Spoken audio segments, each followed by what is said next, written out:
So pretty much I'm going to show you how to put the elastic on my 3D mask and how to change the filter. So pretty much you see that right here? All my masks have this little groove right here. Pretty much what you do is you get the 1/4 inch elastic, you put it in. Sorry guys, my dogs are being annoying because they're bored. So you create a knot, you pull it in, and you're gonna pull it in through that groove that I showed you guys. And pretty much it's gonna look like this.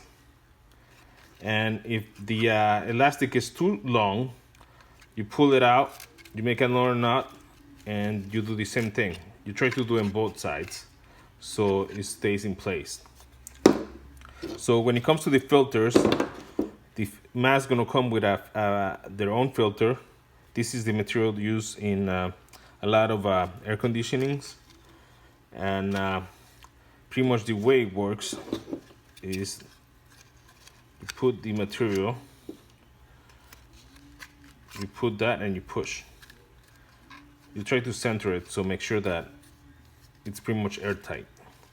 And you can use my material, or you can use this surgical mask, cut it in two, and then you're gonna have two filters.